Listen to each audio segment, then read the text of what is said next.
How did the United States almost disappear? Today, we delve into one of the darkest and most overlooked chapters in American history. In 1812, the young republic wavered on its foundations. Invaded by one of the most powerful empires in the world, its ports besieged, its capital reduced to ashes, its army overwhelmed, it staggered on the brink of the abyss. It wasn't just a war, it was a countdown to erasure. In every battle, the very existence of the United States was at stake. This is why, in 1812, America almost extinguished before it even truly began. But before embarking on a new adventure, make sure to like the video and subscribe to the channel so you don't miss anything. Thank you and bon voyage.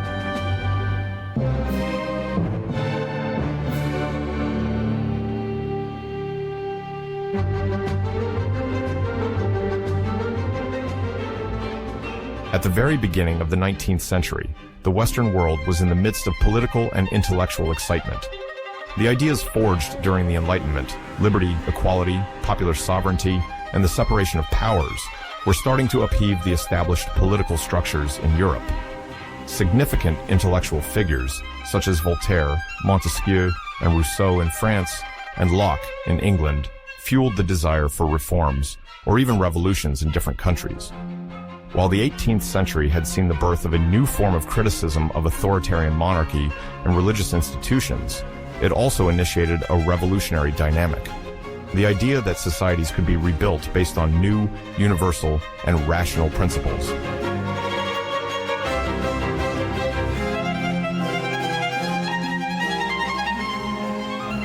In this vein, the French Revolution of 1789 deeply marked Europe. Initially, it was a popular uprising against the divine right monarchy and the privileges of the nobility. Very quickly, the political transformations in France, along with the rise of new elites from the bourgeoisie and the popular classes, alarmed neighboring monarchies. These traditional regimes, concerned about the contagious effect of the revolution, coalesced to try to contain and overthrow the movement in France. Numerous conflicts ensued, and it is in this context that a central figure rose to prominence, Napoleon Bonaparte. Initially a general during the Revolutionary Wars, he became first consul after a coup in 1799, and then Emperor of the French in 1804. Under his leadership, France extended its influence over much of continental Europe.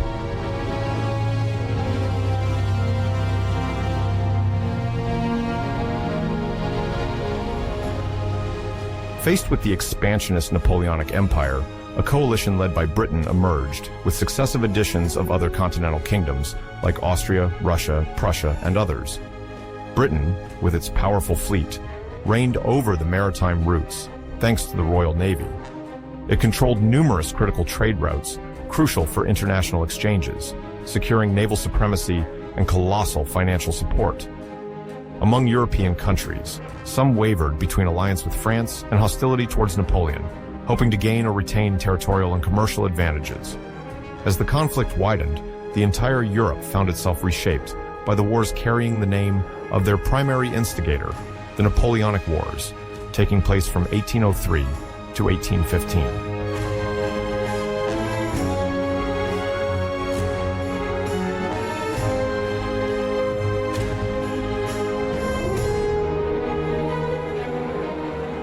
In parallel to these upheavals on the old continent, colonial powers continued to fight elsewhere in the world to assert or retain their authority. In America, Spain still possessed a vast empire, although it was beset by rebellions in its territories in South and Central America. France, after having ceded much of its North American territories following the 7 Years' War, which ended in 1763, retained hopes of expanding or reclaiming some overseas possessions. Britain, for its part, controlled Canada and reinforced its presence in the Caribbean while maintaining active trade with multiple colonies. Therefore, colonial rivalries were numerous. America was a vast chessboard where Spaniards, British, French, and other powers each sought to assert their interests.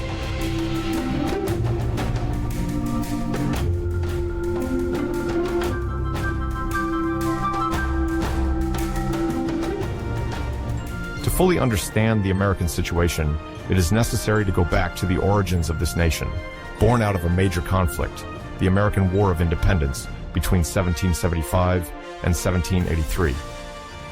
At the time, the 13 British colonies in North America were under increasing fiscal pressure imposed by the Crown. The colonists had no seats in the Parliament at Westminster and contested the fact of being taxed without political representation. Slogans such as the famous "No taxation without representation" reflected the growing sense of injustice. Faced with the British refusal to negotiate, insurrection broke out. The insurgents, led by figures such as George Washington, Benjamin Franklin, and Thomas Jefferson, eventually managed to secure the crucial aid of France, which saw in this an opportunity to harm Great Britain, its eternal rival.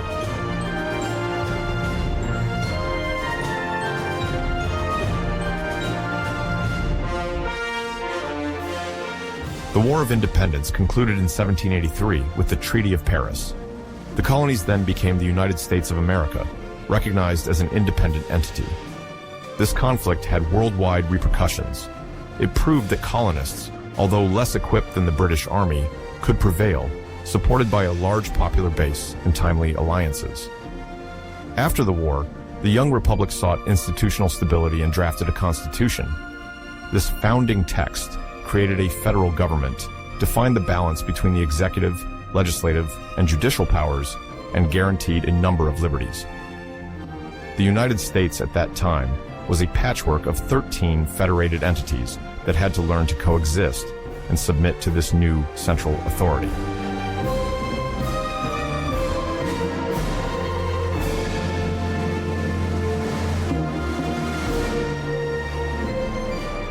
The first president of the United States was a veteran of the War of Independence, George Washington. He endeavored to lay the foundations of balanced governance, with the chief concern of consolidating unity among the veterans of the anti-colonial struggle. He also defined a cautious foreign policy while encouraging economic development. Washington, mindful of the naval strength and hegemonic ambitions of Great Britain, recommended not engaging prematurely in alliances that could threaten the young republic.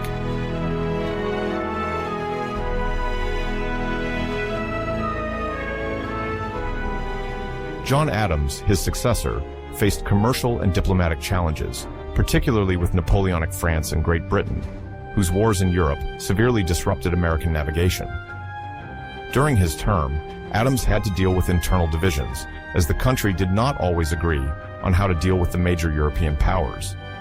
Subsequently, Thomas Jefferson, president from 1801 to 1809, a firm proponent of a limited federal government and strongly attached to individual liberties, worked to expand American territory. In 1803, he negotiated the purchase of Louisiana, a vast territory then in the hands of France, initially ceded by Spain, which nearly doubled the size of the United States. But this territorial expansion brought new problems, managing relations with indigenous peoples, the need to protect borders, and especially commercial and diplomatic conflicts with colonial nations, particularly Great Britain and Spain. Tensions gradually rose over maritime rights and the sovereignty of American coasts.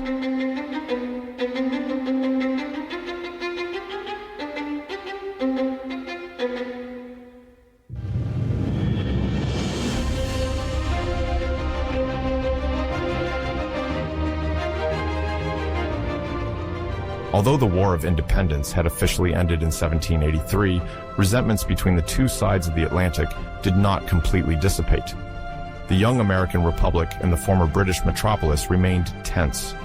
On one side, Great Britain, still reeling from the loss of its North American colonies, sought to maintain its commercial and military superiority.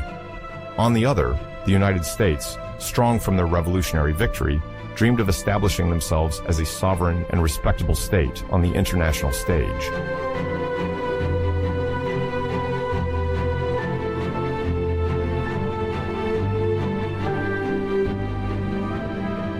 Several subjects fuel animosity.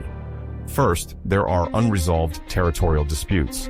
Some borders remain to be clearly delineated, particularly around Canada, which remains under British control. The Great Lakes region, for example, hosts fortifications or areas whose sovereignty is not precisely defined by either side. Furthermore, Great Britain maintains a very developed diplomatic and commercial network with the indigenous peoples. Many Native American tribes remain wary of the Americans, whom they suspect of wanting to expand their territory at the expense of indigenous lands. London sometimes uses this mistrust to its advantage, discreetly supporting certain Native American confederations to slow American westward expansion.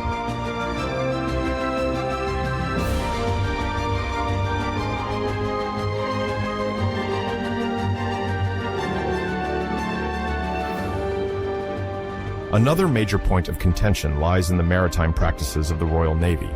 Since the beginning of the Napoleonic conflicts, Great Britain has implemented a blockade against France and its allies, seeking to prohibit any trade with enemy ports. In this context, the British Navy considers that neutral ships crossing the Atlantic risk carrying goods useful to Napoleon.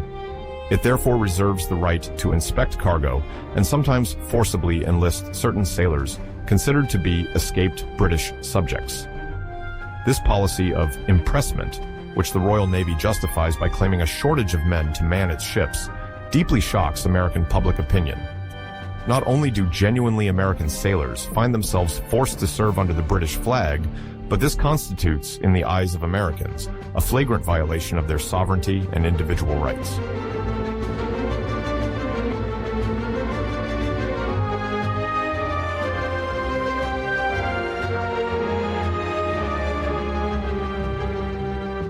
Meanwhile, commercial exchanges are continuously disrupted by embargoes, taxes, and blockades imposed by both the British and the French. When France, dominated by Napoleon, tries in turn to prohibit exchanges between Great Britain and continental Europe, American ships are doubly penalized. If they trade with one camp, they expose themselves to reprisals from the other. For a young country, which largely relies on the export of agricultural products and raw materials, these obstacles are disastrous for the domestic economy. Rancor then rises against the United Kingdom, which not only compromises trade, but also arrogates the right to forcibly recruit Americans for its navy.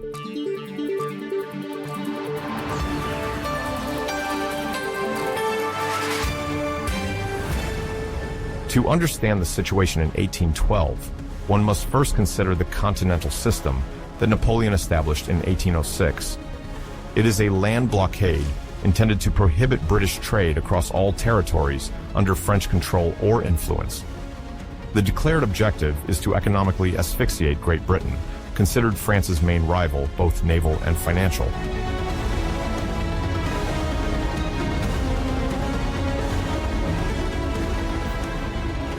This system, ambitious on paper, nonetheless faces several realities. On the one hand, France does not fully control all the coasts of Europe, as some regions remain opposed to Napoleonic domination. On the other hand, England often manages to bypass the trade prohibitions by resorting to smuggling or relying on its allies. Despite these shortcomings, the French emperor intends to bend the entire continent to his will to isolate the British. Numerous states, like the Confederation of the Rhine, a grouping of German states under Napoleonic tutelage, or the Kingdom of Italy, are forced to apply this blockade at the risk of severe reprisals in case of disobedience.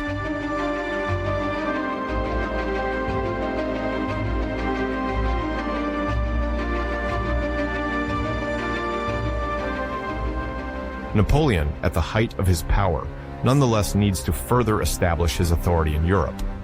From 1808, he engages in what is known as the Peninsular War. This campaign, officially begun when French troops crossed the Pyrenees in 1807, aims to overthrow the Spanish monarchy to replace it with Joseph Bonaparte, Napoleon's brother. But this Peninsular War quickly turns into a quagmire for the imperial armies. The fierce resistance of the Spanish people, supported by the British, who see it as a means to harass Napoleon, prolongs the conflict and mobilizes significant French military resources. Portugal, also under French intervention, becomes a theater of confrontations where the Duke of Wellington, a British general, distinguishes himself through a series of victories over the following years.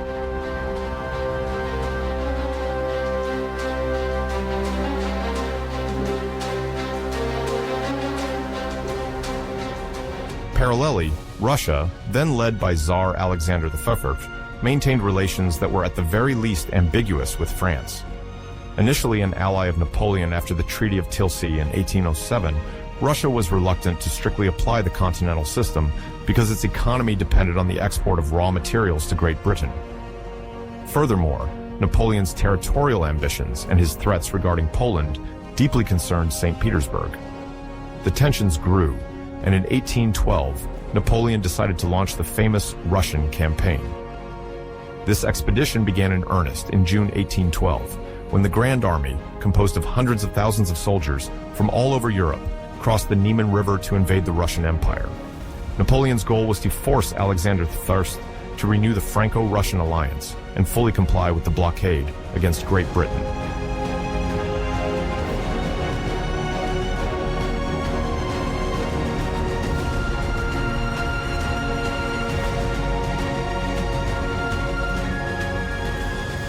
While Napoleonic forces were thus spread over several fronts, Spain, Portugal, and soon Russia, Great Britain, on the other hand, remained the master of the seas. Since the beginning of the 18th century, the Royal Navy had established itself as the most powerful fleet in the world. Thanks to its vast colonial network and a developed maritime industry, Great Britain could support distant campaigns, finance its continental allies, and harass enemy shores. This naval superiority allowed it to keep an almost uninterrupted connection with its overseas colonies, notably in Canada, the Caribbean, and India. Despite the threat Napoleon posed on the continent, England was never invaded. The Battle of Trafalgar in 1805, won by Admiral Nelson, had definitively shattered any French landing wits.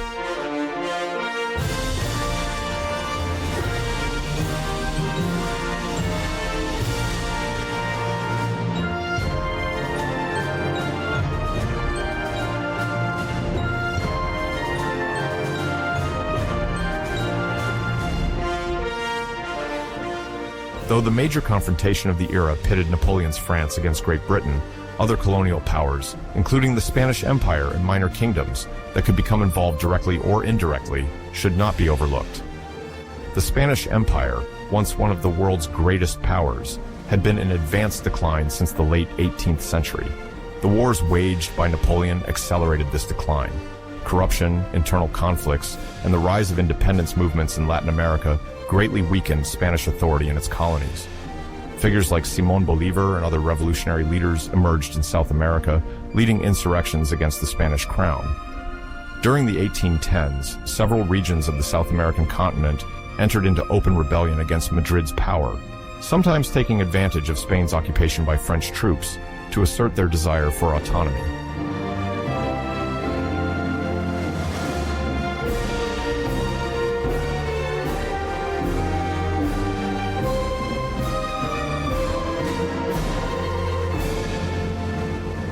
At the beginning of the 19th century, the United States attempted to preserve commercial neutrality. The successive seizures of American ships and the arrogance of European blockades forced President Thomas Jefferson to adopt the Embargo Act of 1807. This law prohibited American ships from exporting and importing goods to avoid provocations at sea. The goal was to protect American assets and pressure France and Great Britain into respecting American neutrality.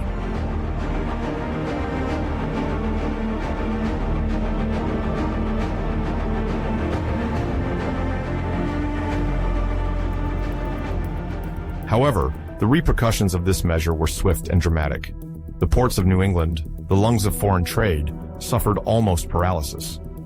Merchants, ship owners, and sailors found themselves unemployed.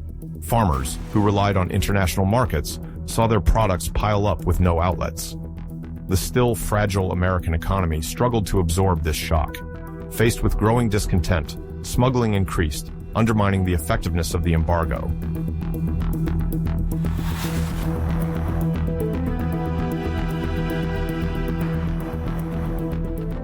Recognizing the unpopularity of the Embargo Act, Jefferson and Congress tried to ease the crisis. The Non-Intercourse Act of 1809 partially lifted the embargo, except against Great Britain and France, deemed the main threats. In 1810, Congress adopted Macon's Bill No. 2 under the presidency of James Madison. This new law proposed reopening full American trade, with all nations recognizing its neutrality. If one of the powers, France or Great Britain, respected this requirement, the United States would reestablish a targeted embargo against the other. Napoleon cunningly promised to ease his measures towards the American flag, but mainly to sow discord between London and Washington.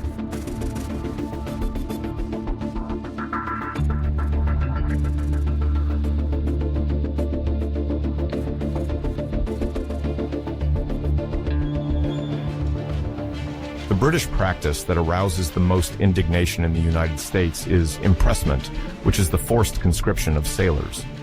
Royal Navy ships regularly intercept American vessels in the Atlantic and force those they consider former British subjects to join their crews. Often, American-born or naturalized sailors find themselves nonetheless compelled to serve under the British flag. This perceived violation of national sovereignty causes an uproar. Many citizens see impressment as a humiliating form of submission to the will of London, reminiscent of the colonial era.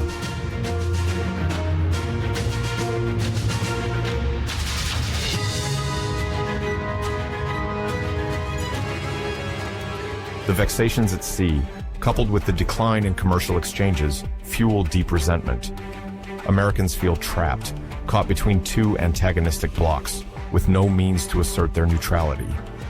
In the wake of these events, new political leaders believe that a firmer response is necessary.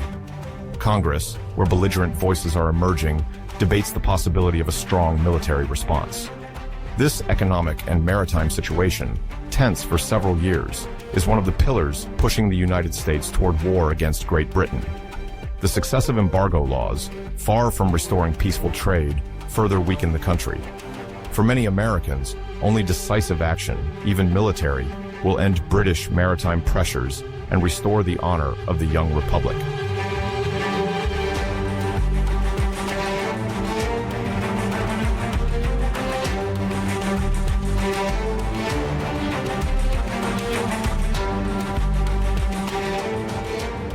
The North American frontier proves to be a second flashpoint of tensions. Since the end of the Revolution, the United States has been gradually expanding westward, causing recurring conflicts with indigenous nations. Located in the Ohio Valley and territories west of the Appalachians, many tribes, such as the Shawnees, find themselves confronted with the constant pressure of settlers. At this time, the figure of the Shawnee chief Tecumseh emerges as a major symbol of resistance. Seeking to unite the tribes in a vast confederation, he advocates for unity to repel American intrusion and defend native lands.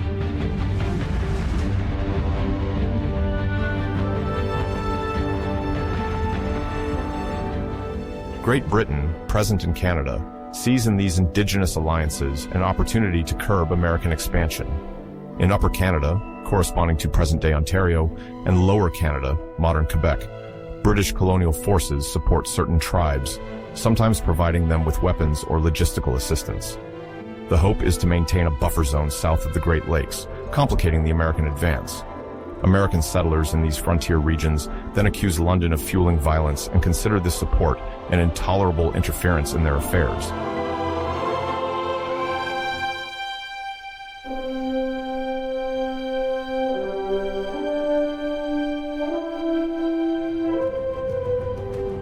Furthermore, since the acquisition of Louisiana in 1803, the idea of conquering Canada feeds the American imagination. Some politicians believe that seizing Canada could permanently secure the northern border, weaken the British colonial power, and extend their territory. Editorials and speeches of the time sometimes discuss this conquest as a simple formality, convinced that the local population would welcome Americans with open arms. In reality, loyalty to the crown remains strong enough there to resist an invasion.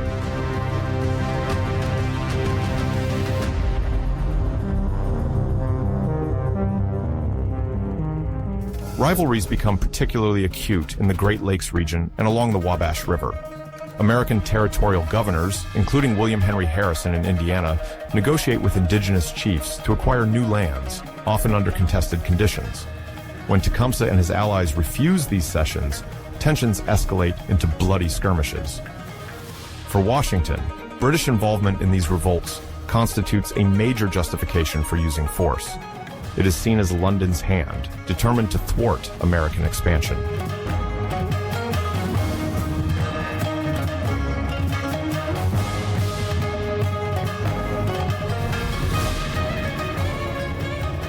Thus, Territorial ambitions add to the maritime dispute.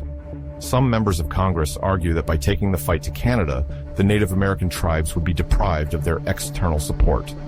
Moreover, capturing Canada would be a heavy blow to Great Britain, already engaged against Napoleon in Europe. This is how the idea of a preventive war directed northward grows, meant to reaffirm American sovereignty and end British interference on the continent.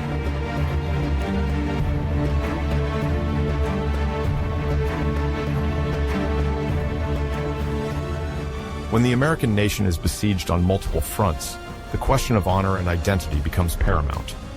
During the 1810s, a nationalist movement develops, driven by young representatives in Congress who call themselves the War Hawks.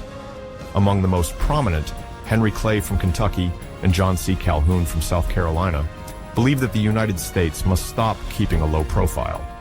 For them, Great Britain refuses to fully recognize American sovereignty, persisting in forcibly enlisting sailors and fomenting troubles on the northern border.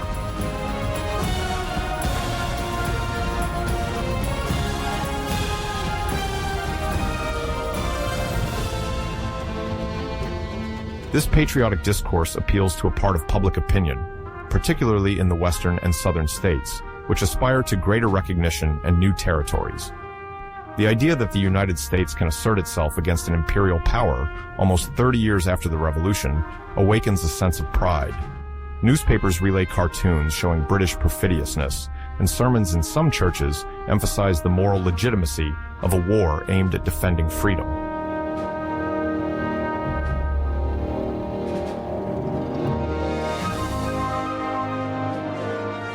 On his side, President James Madison hesitates to cross the line. He is aware of the British naval superiority and knows that his country neither has the army nor the navy necessary to rival it head-on. Nevertheless, the exasperation caused by impressment and London's economic pressures weighs heavily. The War Hawks in Congress openly demand that America wash the affront, arguing that it is a matter of national dignity. In their speeches, this war becomes almost a new founding act, a way to prove to the world that the American Republic is ready to defend its citizens and interests.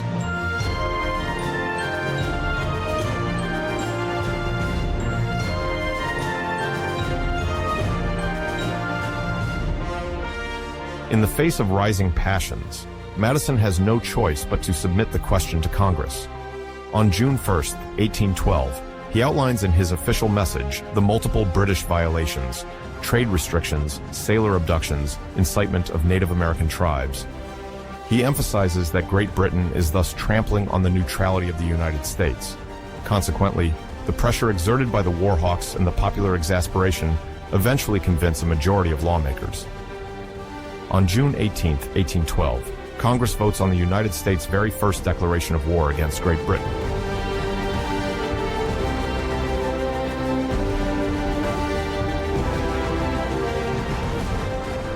This decision, historic as it is, does not garner unanimous support. A part of New England opposes it, fearing the devastating impact of a British blockade on its maritime trade. Some even see it as a risk of the Union's dissolution, mentioning the possibility of disassociating from the federal government. In other regions, the announcement of a war against the world's greatest naval power evokes a mix of euphoria and anxiety. There is hope for a swift campaign, convinced that the conquest of Canada will make London yield. But there is also fear of the Royal Navy's strength and the reprisals that might fall on the coastal cities.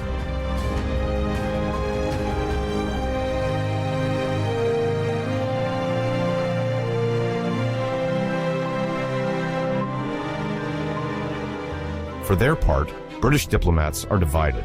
London is already involved in a relentless struggle against Napoleon in Europe, and it hardly intends to deploy significant resources in North America. Some British officials would have preferred a compromise, notably after the suspension of certain decrees hindering American trade. Unfortunately, the slow transatlantic communications make any last-minute reconciliation impossible. The vote on June 18th thus seals the fate of the two nations, even though London hopes that the United States will soon be discouraged by the disparity of forces at play.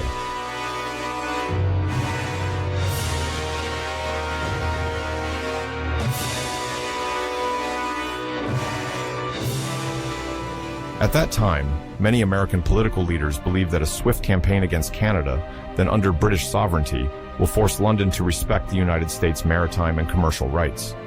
The idea, articulated by some government members and elected officials in Congress, is simple. If the American Army manages to conquer Upper Canada, largely corresponding to present-day southern Ontario, or Lower Canada, partially covering present-day Quebec, Great Britain will be forced to negotiate peace more favorably for the Americans.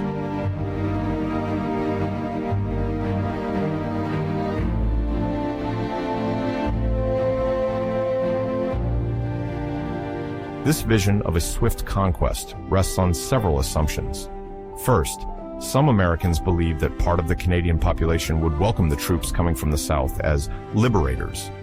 Influenced by the still fresh revolutionary enthusiasm at the end of the 18th century, American officials imagined that the French-speaking Canadians of Lower Canada, traditionally hostile to British rule, might rally to the United States cause. They also believed that the English-speaking settlers of Upper Canada, having recently migrated from the 13 colonies before independence, would be inclined to support this offensive to free themselves from London's yoke. In reality, these calculations will mostly prove wrong. The Canadian population, small in number but cautious, remains largely loyal to the British authorities, especially when it comes to repelling a foreign invasion.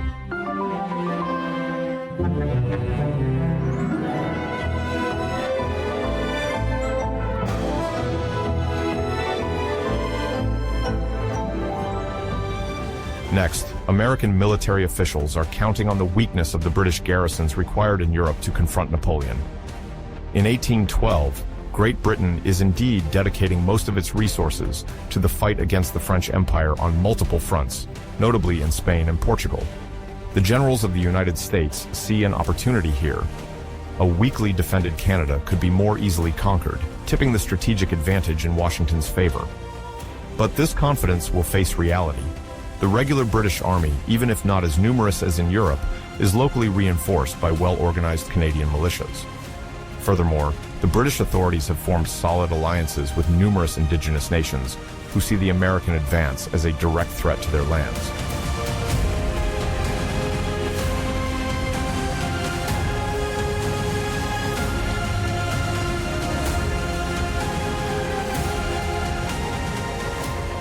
The lack of preparation and coordination of the American Army becomes evident within the first few weeks. The commanders tasked with organizing the invasion have no notable experience in large-scale conflicts, and the regular troops remain few in number. The militias of the different states, often poorly trained, show reluctance to leave their home territory to fight beyond the borders. Moreover, political differences undermine national unity. The New England states, Massachusetts, Connecticut, Rhode Island, among others, openly oppose the war, which they consider detrimental to their commercial interests with Great Britain. This internal opposition results in a lack of enthusiasm and means to support the military campaign, making coordination more challenging.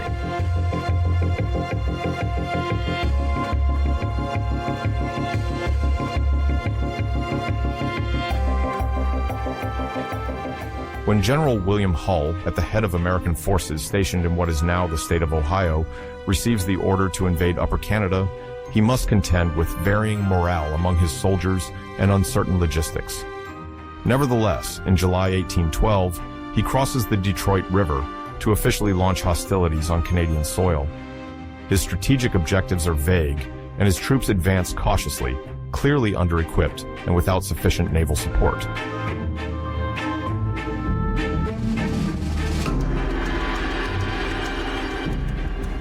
The first significant confrontation occurs at Fort Detroit in August 1812, facing the threat of a British counteroffensive led by General Isaac Brock, allied with indigenous leader Tecumseh and his confederation of tribes.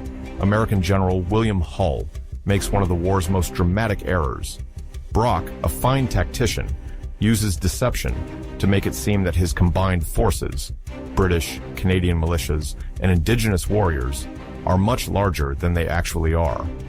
Tecumseh and his men do not hesitate to perform multiple maneuvers, parading several times under the eyes of American sentinels to give an impression of numerical superiority.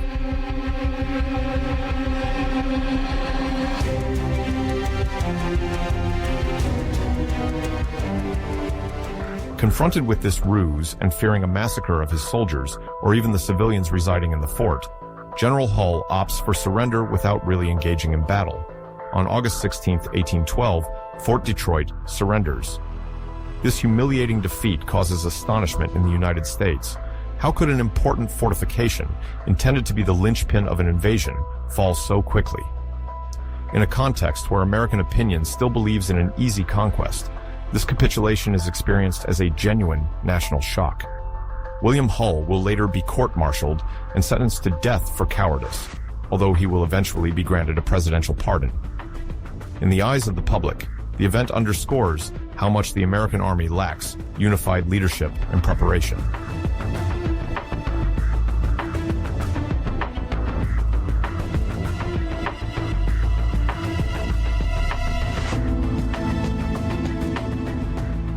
In the wake of events, attention shifts to the Niagara frontier in the east, where the river of the same name separates part of the American territories from Upper Canada. The Americans hoped to gain control of strategic areas that would facilitate deeper advancement into the Canadian province. However, at the Battle of Queenston Heights in October 1812, they suffer another setback. General Brock, already hailed for his triumph at Detroit, leads the Canadian defense. Although he loses his life during the fighting, his preparations and the determination of local volunteers manage to repel the American assault on the Canadian bank of the Niagara River. Brock's sacrifice galvanizes the population of Upper Canada and strengthens resistance against any further assault from the south.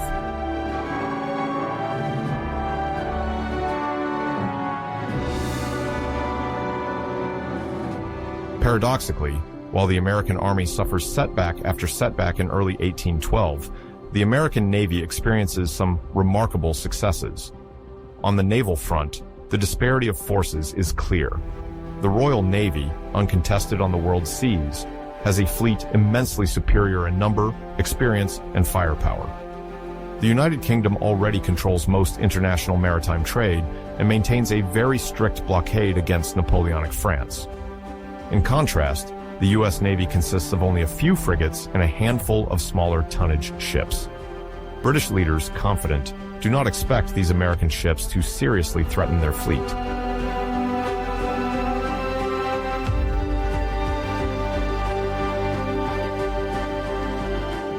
Yet, as early as the summer of 1812, isolated naval duels demonstrate that American frigates are formidable adversaries. The most famous example is the victory of the USS Constitution over the HMS Guerriere in August 1812. The USS Constitution, later nicknamed Old Ironsides, is one of the best-built frigates of its time. During the engagement, British cannonballs occasionally bounce off its particularly robust oak hull, feeding the legend of its invincibility. This victory, and a few others of the same order, surprise the international press and boost American morale. The myth of British invincibility at sea is slightly tarnished, although overall, the Royal Navy retains the strategic advantage due to its fleet's size.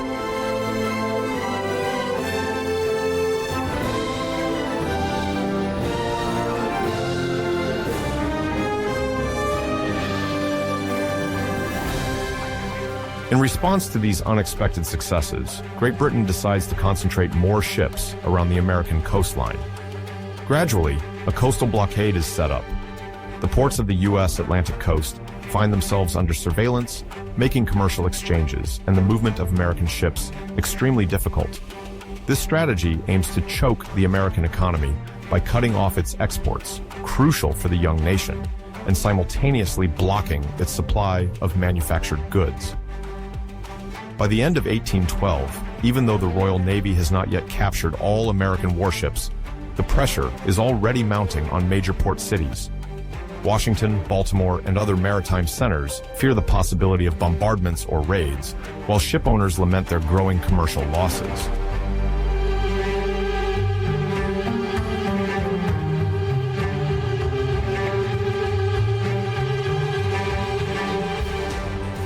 As these first months of conflict pass, American public opinion becomes divided. A portion of the population, particularly inland and in the southern and western states, firmly supports the war. These Americans have felt humiliated for years by the Royal Navy's impressment policy. which forcibly seizes American sailors to integrate them into the British Navy. They also suffer the consequences of trade restrictions imposed by the British blockade and consider the war a legitimate means to restore the dignity and sovereignty of the United States. In these regions, each naval victory, however minor, is celebrated with enthusiasm, reinforcing the idea that the war is justified.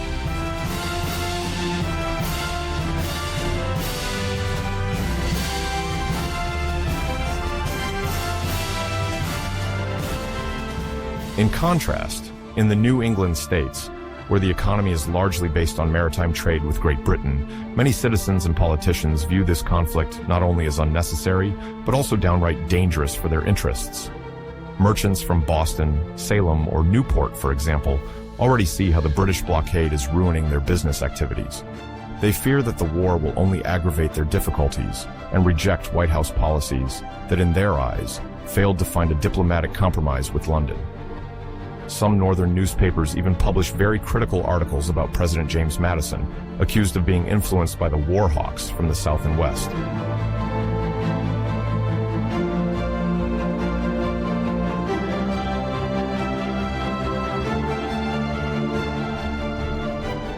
On the financial front, the war effort weighs heavily on the federal government. Traditional revenues, primarily from import taxes, dwindle due to the blockade. Borrowing becomes more complicated, as some private bankers from New England hesitate to support a war they disapprove of. The financial difficulties result in payment delays for soldiers and a lack of quality equipment. Many volunteers, attracted by the promise of a salary, quickly discover that the Army's funds are insufficient to meet all their needs. Soldiers complain about the lack of suitable clothing, efficient rifles, and sufficient ammunition.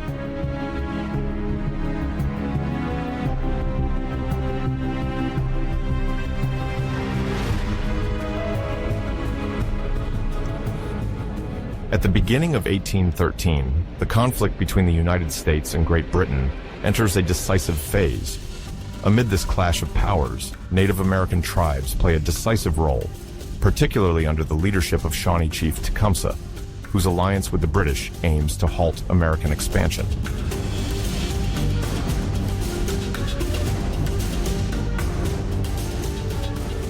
In January 1813, as the War of 1812 has yet to reach a decisive turn, a series of dramatic events plunges the young American Republic into one of the darkest episodes in its military history.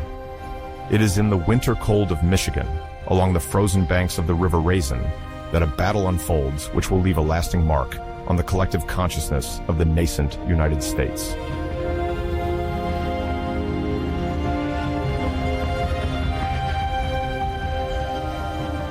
The town of Frenchtown, now known as Monroe, is then a small village populated mainly by French-speaking settlers living under British occupation in a contested territory. To control this strategic point would mean securing the route to Detroit for the Americans, lost a few months earlier after the shameful surrender of General Hull. The objective is clear: to push British influence northward and restore lost honor.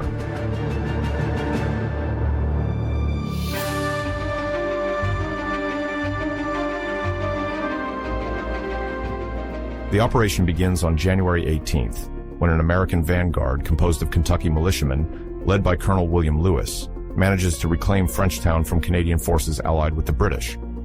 Encouraged by this initial victory, General James Winchester, the chief commander of the American detachment, decides to establish his quarters there, convinced that the enemy will not return soon. He sets up his camp in the reclaimed town, but makes a critical mistake.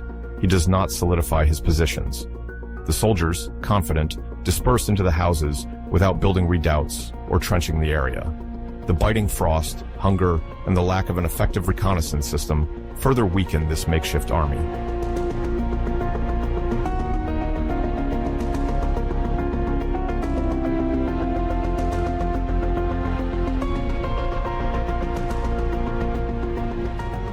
But the enemy quickly retaliates. British General Henry Proctor, informed of the taking of Frenchtown, swiftly mobilizes his forces. He gathers approximately 600 regular British soldiers and over 800 Native American warriors, largely from the Shawnee and Wyandot tribes, with some still following Tecumseh's strategic directives. The attack is planned to exploit the element of surprise and tactical superiority.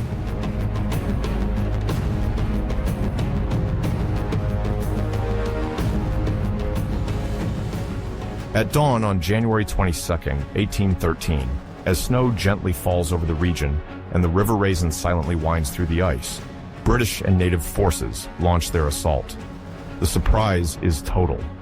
The American left wing, primarily composed of inexperienced militiamen, collapses within minutes, giving way to the pressure of native cavalry. Soldiers panic, flee through the snowy woods, or are cut down on the spot. On the right wing, the better-positioned troops offer fierce resistance within Frenchtown, transforming the streets into a labyrinth of fire and blood. The houses become makeshift bastions, the windows improvised loopholes.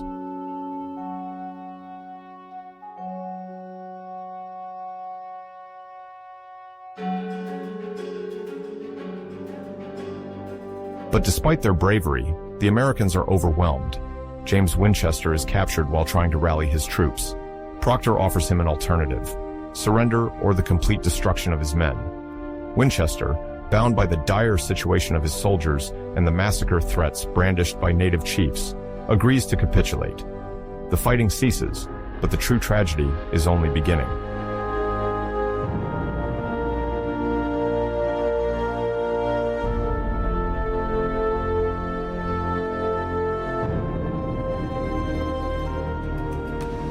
The American wounded, about 60 men unable to move, are left at Frenchtown, with Proctor's promise that they will be cared for and evacuated later.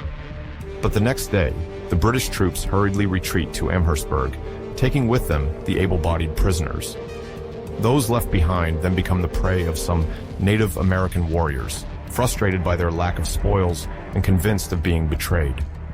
Several houses are set on fire, wounded men massacred in their beds, prisoners summarily executed in the snow. Survivor accounts will speak of sabers used to finish off men on the ground, mutilated bodies, screams in the frozen night. The event, quickly reported in the newspapers of Kentucky and Ohio, arouses considerable fear.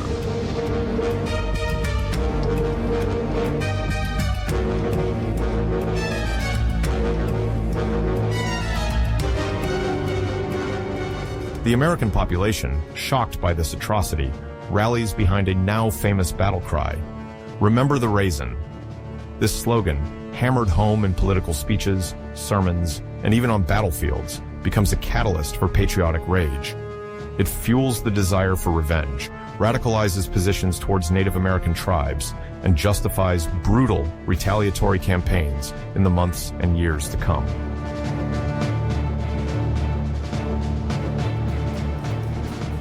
At the very beginning of 1813, American leaders still consider Canada a realistic objective. The failures of 1812 have not entirely shaken their belief that a coordinated strike could break British defenses in Upper Canada, present-day Ontario, and Lower Canada, present-day Quebec. To implement this plan, the government oversees more extensive logistical preparations. New regiments are formed, and various militias are deployed along the border. The goal is to carry out multiple offensives, from the Niagara frontier, from the south of the Great Lakes, and, if possible, from the east towards Montreal. American generals hope that numerical superiority can compensate for still limited field experience.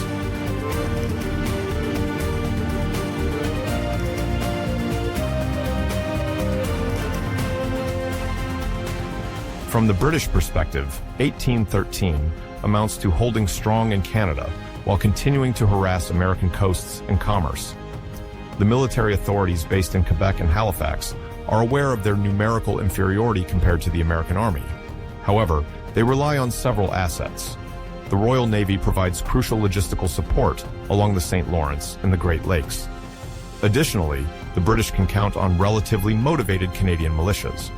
Many Canadian settlers, whether of French or English origin, fear losing their lands and seeing their way of life upended in case of annexation by the United States.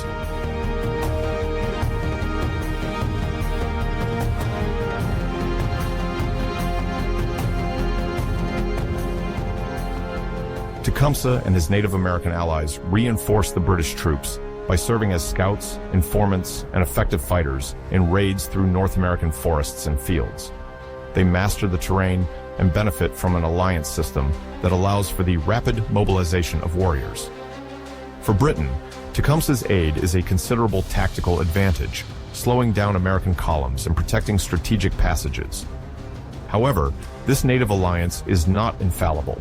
Some tribes, disagreeing with Tecumseh or tired of the conflict, choose a more neutral position or occasionally ally with the Americans.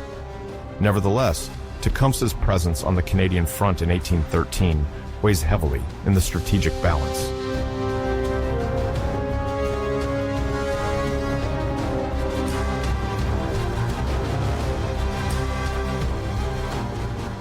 By spring 1813, the United States has already understood that they cannot hope to advance towards Canada without controlling the waterways.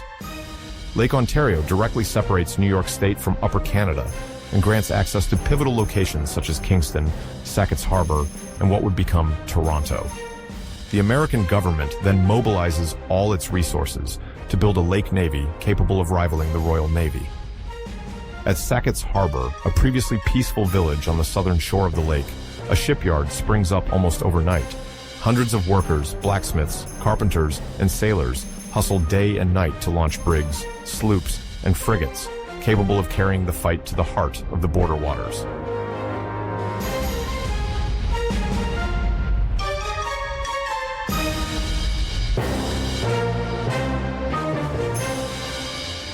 Opposite, the British, well established in Kingston, quickly understand the threat. Kingston then becomes a fortified naval base, protected by cannon batteries and animated by a frenetic military rhythm. Commodore James Yeo, a veteran of the maritime campaigns against Napoleon, takes command of the British fleet on the lake. On the American side, it's Isaac Chauncey, a former merchant navy officer turned commander-in-chief of the Lake Ontario Squadron, who orchestrates operations. Very quickly, a strange military ballet takes place between the two men, each launching cautious raids, blockades, naval pursuits, never daring a full confrontation for fear of losing the advantage in a war of attrition where every ship counts.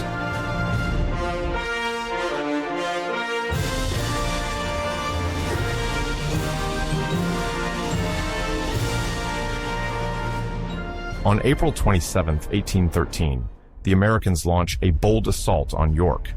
On board their squadron, they carry an amphibious force led by General Zebulon Pike. The landing is a tactical success, but the price is high. Pike is killed in an explosion of a munitions depot, and the American troops set fire to several official buildings, causing an outcry in the British press.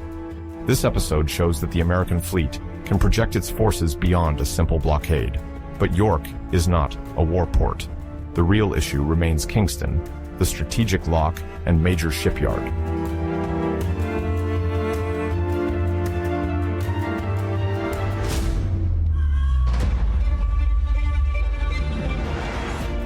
The summer of 1813 is marked by an escalation.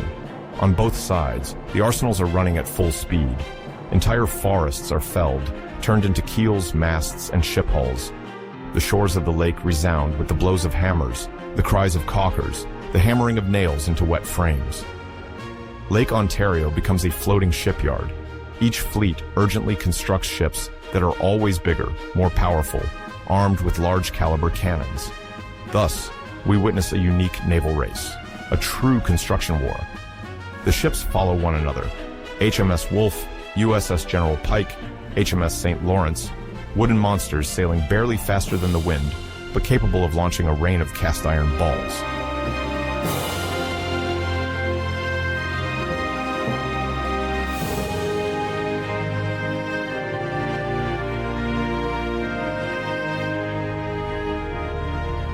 In August 1813, the two squadrons cross paths off Niagara. A series of complex maneuvers, encirclement attempts, and partial engagements ensue. Repeatedly, Yeo and Chauncey test each other, fire some broadsides, inflict damage, but retreat. Neither wishes to risk a decisive battle without absolute certainty of victory. This caution, sometimes deemed frustrating, actually reveals a thoughtful strategy. On the lake, there are no immediate reinforcements, no quick fallback port. A sunk ship cannot be replaced for months. Mistakes are fatal, defeat irreparable.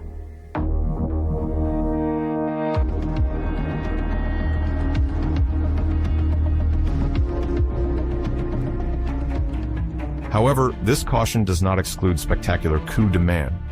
The American forces attempt several times to isolate Kingston, never succeeding in forcing Yeo's hand. On his side, the British commander launched a daring raid in October 1813, going up to Sackett's Harbor in the hope of surprising the enemy naval base.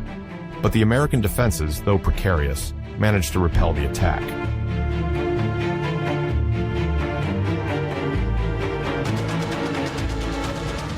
The year 1814 sees the peak of this lake war. Both camps play their last cards. In Kingston, the British launched the HMS St. Lawrence, a 1 or 12-gun ship, inspired by ocean line ships. It's a naval monstrosity for a lake. 3 decks, dozens of artillery pieces, a hull so heavy it requires a vast crew and can only maneuver in the most favorable conditions. This frigate alone shifts the naval balance. The Americans, overwhelmed by this show of force, avoid direct confrontation. Chauncey, though intrepid, understands that none of his ships can withstand a broadside from the St. Lawrence. When peace negotiations begin in Ghent, Belgium, control of Lake Ontario becomes one of the most watched elements of the conflict. It crystallizes the very logic of this war, a struggle for control of access routes, trade, colonization paths. When the treaty is signed at the end of 1814, Lake Ontario remains unconquered.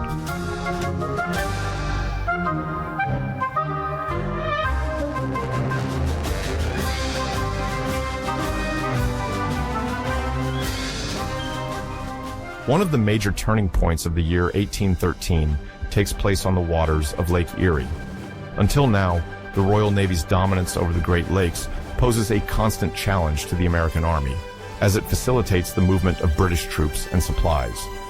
The young American officer Oliver Hazard Perry, determined to turn the situation around, undertakes to build and arm a fleet on the southern shore of the lake, near Presque Isle, today Erie, Pennsylvania. After an intense period of preparation, Perry is ready to confront the British squadron.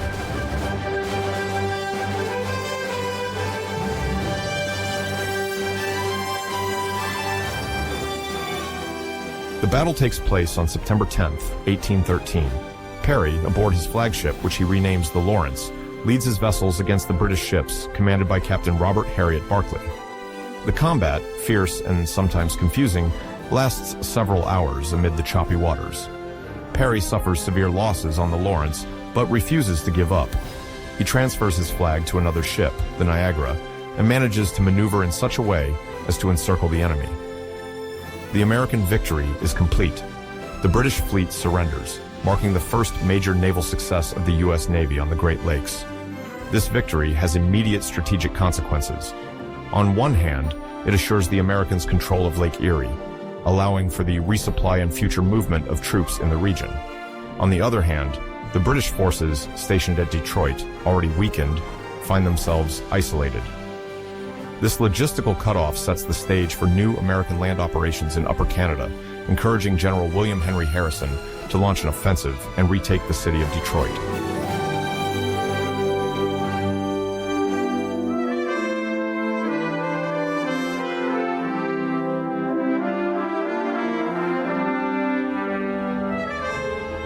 Bolstered by their advantage on Lake Erie, the Americans continue their land offensives. General Harrison hopes to definitively defeat the British Expeditionary Force and its Native American allies to secure the northwestern frontier of the United States. On October 5, 1813, the two armies clash near the Thames River, east of the present-day city of Chatham, Kent, Ontario. During this battle, the British formation is quickly overwhelmed, partly due to coordination problems and a lack of ammunition. On the Native American side, Tecumseh, still determined to push back the American advance, fights on the front lines. The battle turns in favor of the American army, better equipped and significantly larger. It is during this confrontation that Tecumseh is killed, depriving the Native American Confederation of its greatest leader and strategist. The death of Tecumseh marks a turning point for indigenous resistance. Without him, the alliance of tribes loses a major charismatic and unifying figure. For Great Britain, it is also a severe blow, as the support of native warriors had considerably slowed the Americans. The psychological impact of this event is profound. It partly breaks indigenous unity, allowing American forces to move forward and secure the Detroit region more easily.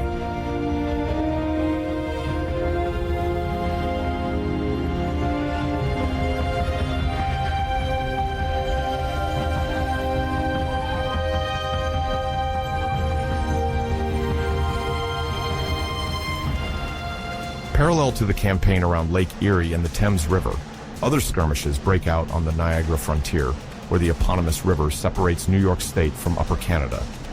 Territorial disputes and geographic proximity make this area highly volatile.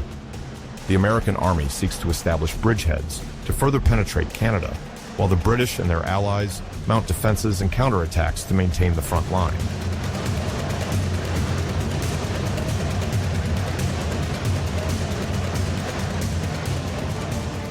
In 1813, several skirmishes and medium-sized battles punctuate the region.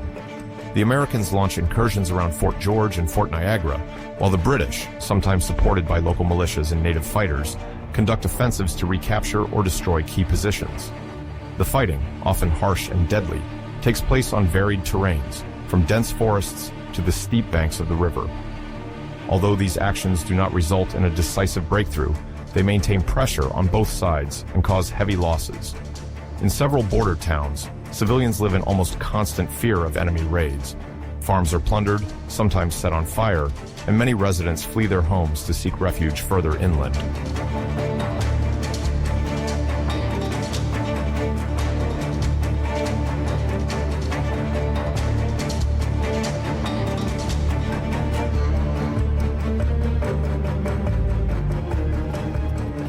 The young United States Navy, while unable to rival the Royal Navy in terms of the number of ships, relied on the initiative and mobility of small units. In 1813, many American privateers received letters of marque and reprisal, official documents authorizing them to attack and capture enemy merchant ships. These privateers, operating from various ports along the Atlantic coast or even from the Caribbean, hunted down British merchant convoys to seize them.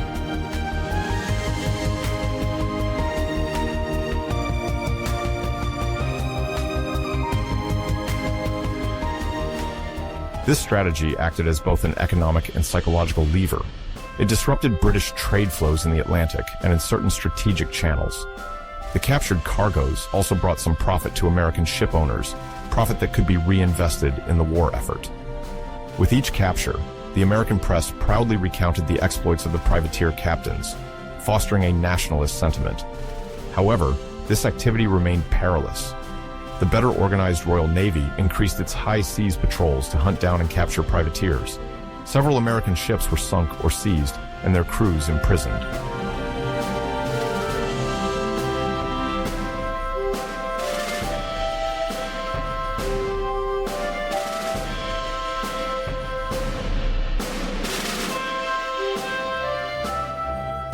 Faced with these privateer attacks and American maritime resistance, Britain strengthened its blockade.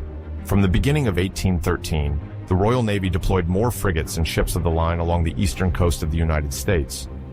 The objective was clear: to prevent the departure of American ships, whether military or merchant, and to block the access of neutral ships wishing to enter American ports. As the year advanced, this blockade became increasingly effective. Many ports, including those of New York, Boston, and Savannah, saw their maritime entrances closely monitored.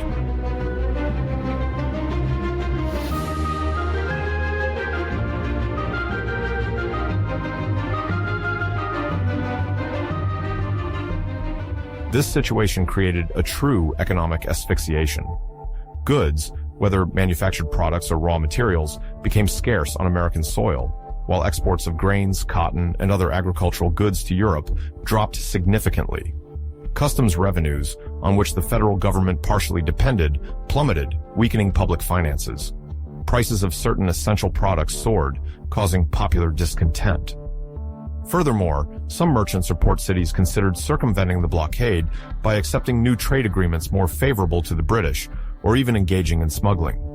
On a strictly military level, this blockade also complicated the resupply and arming of the American fleet. Shipyards lacked materials and skilled workers. Attempts by U.S. Navy warships to break the blockade were risky and often unsuccessful. Over the months, the suffocating effect intended by the British was felt throughout the country.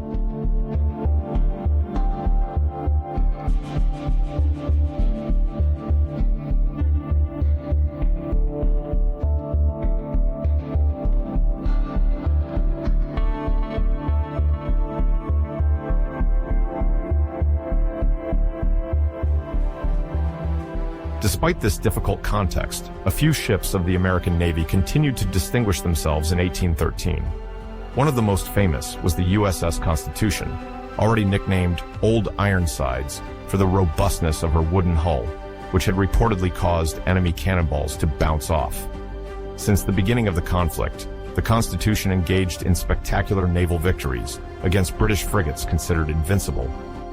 In 1813, the USS Constitution was involved in several operations aimed at disrupting British transport.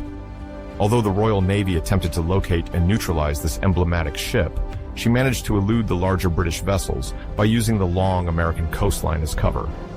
The exploits of the Constitution provided the United States with significant propaganda successes. Each new capture or victory made headlines. The sailors of the Constitution maintained their frigate's reputation and helped sustain the morale of the American public, which was otherwise strained by the failures of several land campaigns and by the tightening blockade. However, this remained an exception. The entire American fleet was still significantly inferior in number and power to that of Great Britain.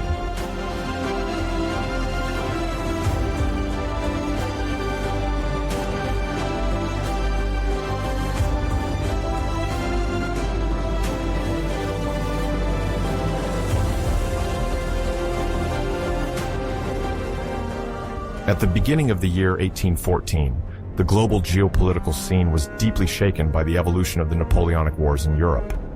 Emperor Napoleon III, who until then had dominated much of the continent, suffered a series of military defeats before successive coalitions led by Great Britain, Prussia, Austria, and Russia. Finally, in April 1814, Napoleon was forced to abdicate and go into exile on the island of Elba in the Mediterranean. This unexpected fall had immense international repercussions, as it freed Great Britain from the obligation to mobilize the majority of its troops on the European theater.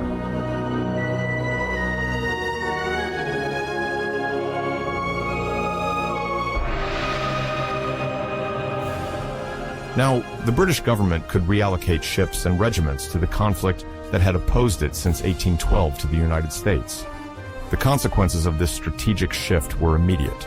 Great Britain, strong from its successes in Europe, was able to send battle-hardened regiments to North America, accustomed to fighting on European battlefields. Whether it was veterans of the Peninsular Wars in Spain, where British troops had distinguished themselves against Napoleonic forces, or contingents that had long maneuvered in Central Europe, their experience was a considerable asset.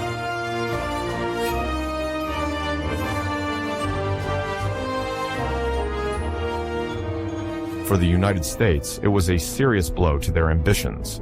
Since the beginning of the War of 1812, Washington had been counting, in part, on the British distraction in Europe to carry out its border offensives, particularly in Canada. Napoleon's withdrawal from the European scene changed the game. The young American Republic soon feared facing an established military superpower, which could, without sharing, conduct more vigorous actions on the North American continent and the Atlantic coast. As the summer of 1814 approached, the climate in the United States gradually shifted from cautious optimism to growing concern. Many statesmen and military officers feared that the country would not be able to withstand a large-scale assault.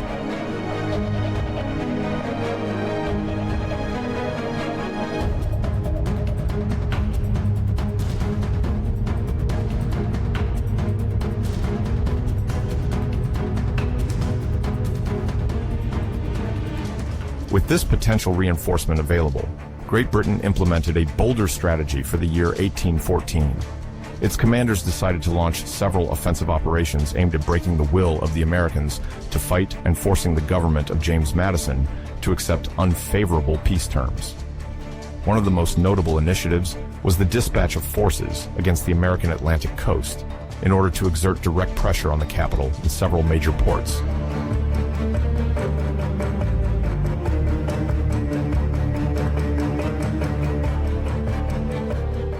On a midsummer night, in a heavy and oppressive heat, the peaceful hills of Lundy's Lane, close to the incessant roar of the Niagara Falls, transformed into one of the bloodiest battlefields of the War of 1812.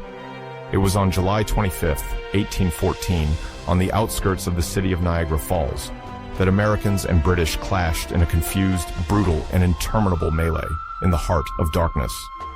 This combat, renowned for its violence and strategic absurdity, marked a decisive turning point in the Niagara Campaign, where neither side would truly emerge victorious, except the war itself, which showed its harshest and most relentless face here.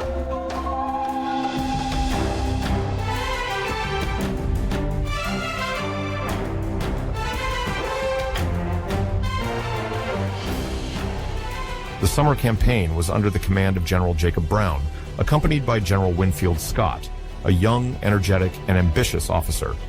Their objective: seize the Niagara Peninsula, the keystone of Upper Canada, and deliver a decisive blow to the British presence in the region. After a swift victory at Chippewa on July 5th, the American forces advanced northward. Their progress worried the British, who regrouped their troops near the falls on an elevation called Lundy's Lane.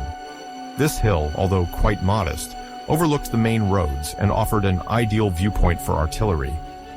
British General Phineas Reale established his positions there, soon reinforced by Major General Gordon Drummond, sent to regain the initiative. Drummond, a veteran of the European campaigns, was determined to block the American advance at all costs.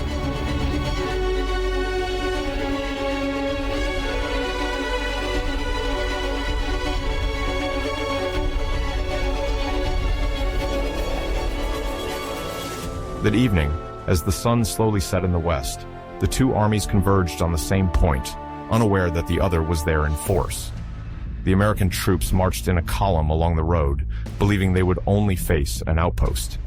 The British, for their part, were preparing to reinforce a position they still believed to be vulnerable. The encounter was brutal and sudden. As soon as the first shots were fired, the air filled with smoke, screams, and panic. Night fell quickly, and with it, visibility. Fighting continued at close range, sometimes with bayonets, often not knowing at whom they were shooting.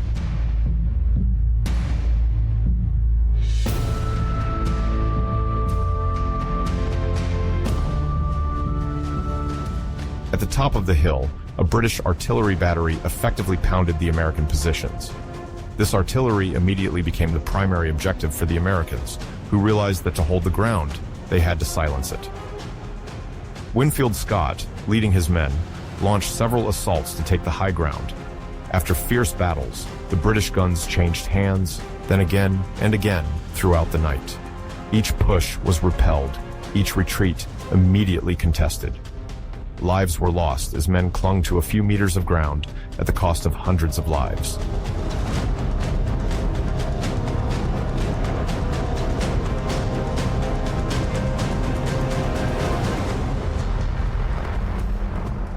In the darkness, orders were lost. Regiments dispersed, sometimes clashing with each other. Silhouettes were barely visible. Some soldiers loaded their rifles and fired at comrades, believing they faced the enemy. Chaos was total.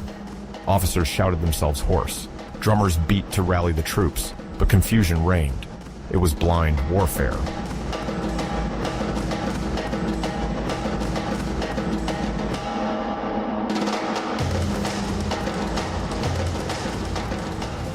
On both sides, casualties mounted.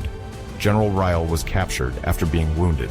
Winfield Scott was severely wounded in the shoulder. General Brown himself would be wounded later in the battle. Lines broke, reformed, then broke again. Every hour spent on this cursed hill cost dozens of men's lives. The cannons continued to thunder until the ammunition was exhausted, until the gunners were killed.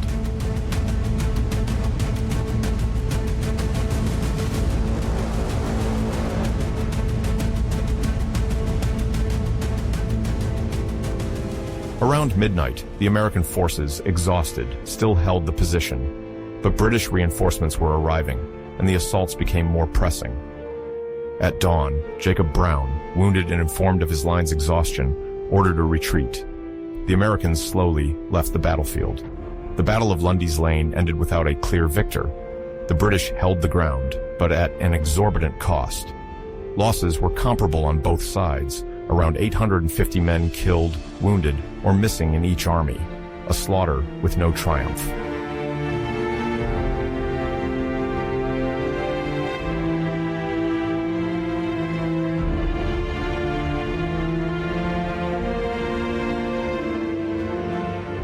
On another portion of American territory, a British campaign was taking shape in the Chesapeake Bay.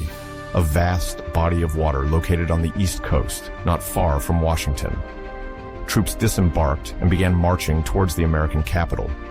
On August 24, 1814, after quickly defeating American soldiers at Bladensburg, Maryland, the British forces reached Washington, the young federal city founded at the very beginning of the 19th century. On that day, the American resistance was insufficient to protect the political heart of the nation. The British set fire to several iconic buildings, including the Capitol and the presidential residence. At that time, the White House was not yet commonly called so, but referred to as the President's House or Executive Mansion. The fire provoked a considerable shock. Rarely had a capital of an independent country suffered such destruction since the end of the colonial period.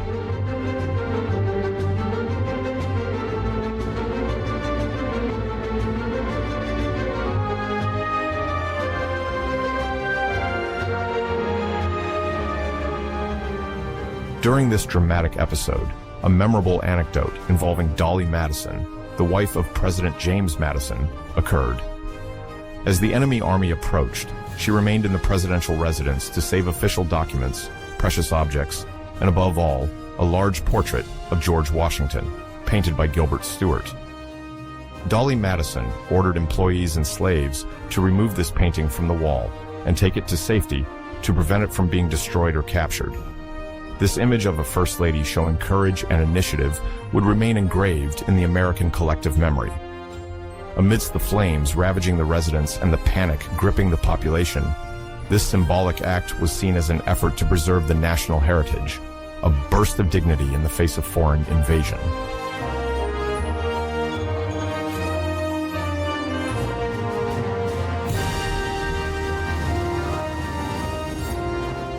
After Washington, the British troops set their sights on the city of Baltimore, one of the major ports on the East Coast.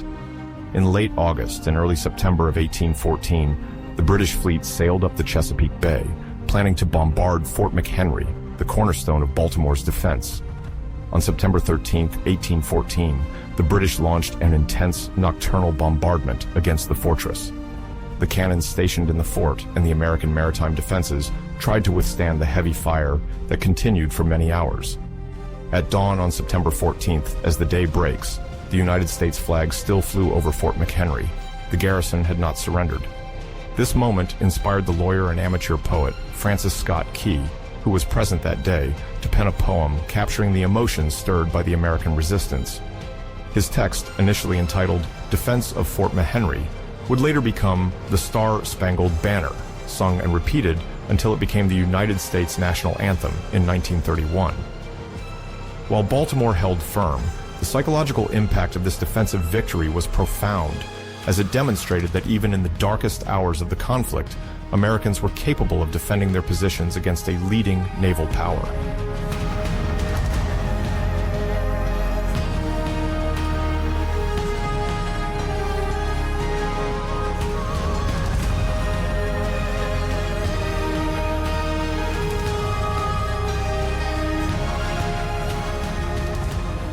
The British strategists decided to advance south from Canada, particularly exploiting the waterway of Lake Champlain, which served as a strategic access route to the state of New York. The British hoped to cut off part of the country, or at least force the Americans to disperse their forces to defend their borders. In September, attention thus turned to the city of Plattsburgh, located on the western shore of Lake Champlain. On September 11, 1814, the naval and land battle of Plattsburgh commenced. The Americans, commanded by General Alexander Macomb and supported by Commodore Thomas McDonough, deployed a fleet of small ships and ground troops to counter the British advance.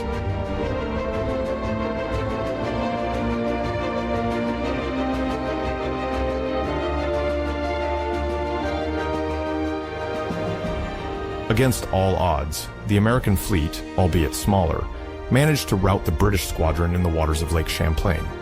On land, the ground troops also repelled the attack. This double defeat led the British to abandon their plans for a deeper incursion into New York State. In the long run, the Battle of Plattsburgh was fundamental. It showed that despite Britain's superior military resources, the American will to resist and proper utilization of the terrain could thwart conquest plans. Moreover, diplomatically, this American military success likely influenced the ongoing peace negotiations in Ghent, in Belgium, and added a surge of pride to a nation traumatized by the fall of Washington.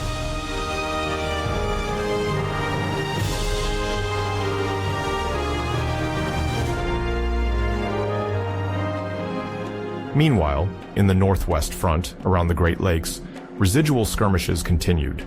The clashes manifested in the form of raids, captures of forts, and attempts to control strategic passages. The geographical conditions, with vast forests, difficult to navigate lakes, and sometimes hostile climates, complicated each campaign. Local militias, both American and Canadian, often played a crucial role, being well acquainted with the terrain and capable of launching surprise attacks or blocking supply routes. The Native Americans, involved with the British or sometimes neutral, remained a complex component of the war in this region, although the demise of influential figures in 1813, such as the Shawnee leader Tecumseh, had weakened their ability to form a united front.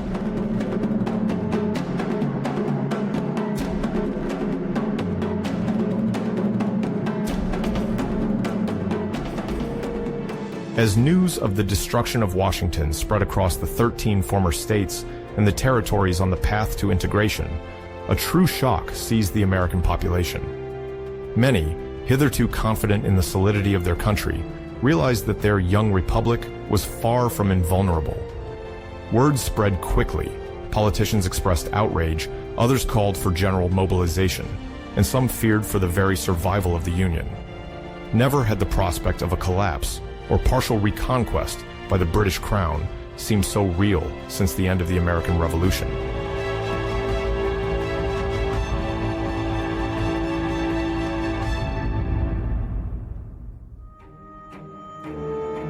Beyond this shock, internal political movements are being organized. In the New England states, where opposition to the War of 1812 was already strong, voices are rising to criticize the federal government. The conflict caused the blockade of ports, leading to intense economic stagnation for the region's merchants and sailors. Local leaders, fearing that the war might serve the expansionist interests of the South or the West, even consider the idea of a political separation from the rest of the country. This tension leads to the famous Hartford Convention, held from December 1814 to January 1815 in Connecticut. Representatives from several states seriously debate the issue of secession, or at least a profound revision of the Constitution to limit the central government's powers in matters of war and commerce.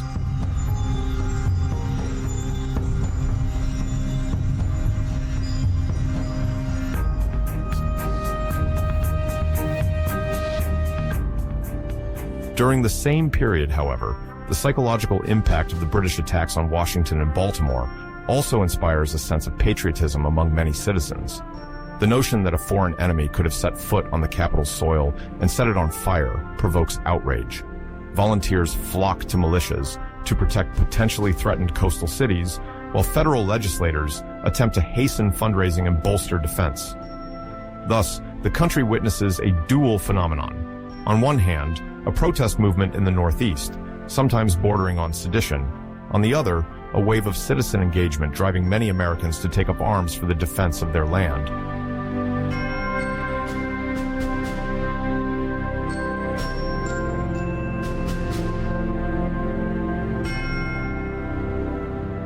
In this contrasting climate, President James Madison faces a terrible ordeal.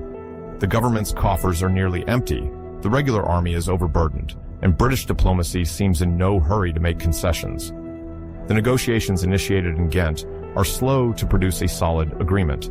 A sense of urgency prevails, and many observers, including those in Europe, question the United States' ability to manage a prolonged conflict.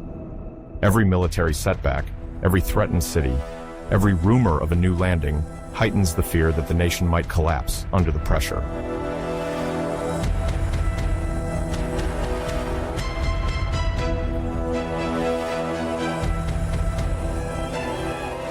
Finally, on Christmas Eve 1814, in the city of Ghent in Belgium, British and American diplomats sign an agreement intended to end the War of 1812. Named the Treaty of Ghent, this document is cautiously negotiated, with each side exhausted by a prolonged conflict. The major clauses of the treaty restore the status quo ante bellum, in other words, the pre-war situation, without territorial gains or financial indemnities. This solution, accepted after lengthy negotiations, prevents the continuation of exhausting hostilities. Despite some British leaders' desire for revenge, weary from the Napoleonic Wars, and the Americans' pride concerned with their reputation, there is agreement on the necessity for a swift peace. This text ends the capture of merchant ships and the cross-border raids that, for more than 2 years, have devastated border populations. Against all odds, this compromise will play an indispensable role in safeguarding the sovereignty of the United States.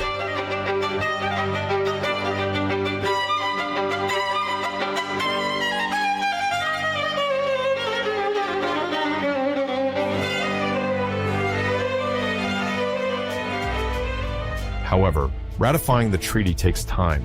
In early 1815, the text must still cross the Atlantic to be presented to the American authorities. This crossing will take more than 40 days. This slowness, inherent to communications of the time, briefly prolongs the fighting. Ships and garrisons, unaware of the agreement, continue exchanging cannonballs and shots. Officers on the ground remain convinced that the war continues. This delay leads to major confrontations, the most famous of which takes place in Louisiana. In fact, neither the British troops nor the American commanders know that the diplomatic quarrels are about to end. The reality of this peace remains hidden by distance and uncertainty.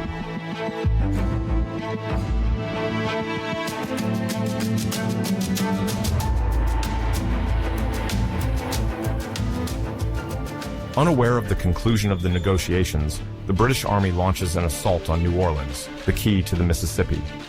This city in Louisiana is crucial for controlling river navigation and locking access to the United States' internal markets. General Andrew Jackson, a former prosecutor and local hero, quickly takes command of the defenses. Facing him, General Edward Pakenham assembles seasoned troops, convinced that this maneuver will quickly put an end to American resistance. In the surrounding marshes, Jackson improvises trenches and rallies volunteers of all origins. His determination, combined with the defenders' fervor, will surprise the attackers.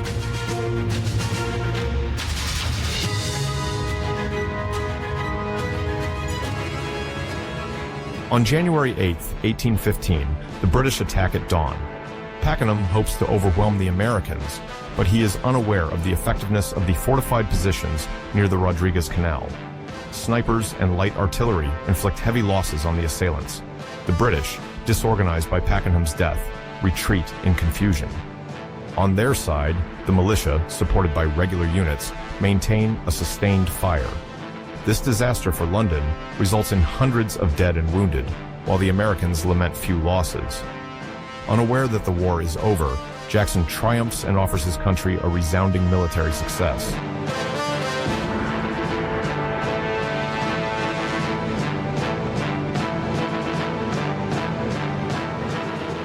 Despite the prior signing of the Treaty of Ghent, this belated victory sparks a wave of enthusiasm in the United States. Newspapers recount the feat, extolling the courage of the volunteers and Jackson's skill. The almost providential aspect of this post-treaty clash amplifies its legendary aura. Citizens see it as proof that their still fragile nation can stand against one of the most powerful armies in the world. The stories of the battle spread, nurturing a reinforced national sentiment after so many previous setbacks. For many, New Orleans represents a resurgence of American pride, capable of cementing the cohesion of a wounded country.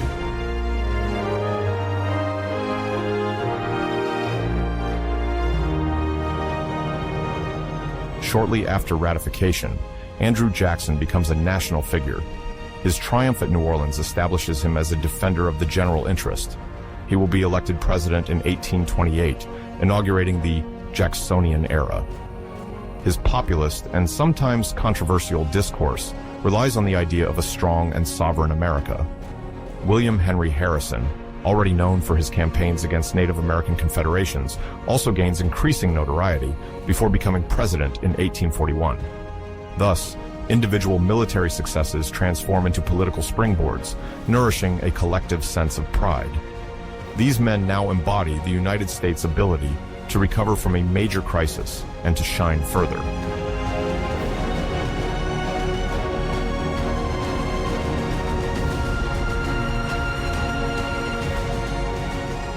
The conflict also revealed the shortcomings of American military organization.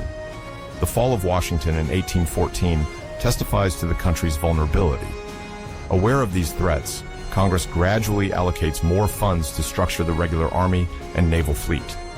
Arsenals are modernized, military academies develop, and the Madison administration begins reforms to prevent the country from being left without adequate protection. This evolution, still in its infancy in 1815, would accelerate over the next 2 decades. Leaders wished to possess a force capable of safeguarding national sovereignty and supporting diplomacy on the international stage.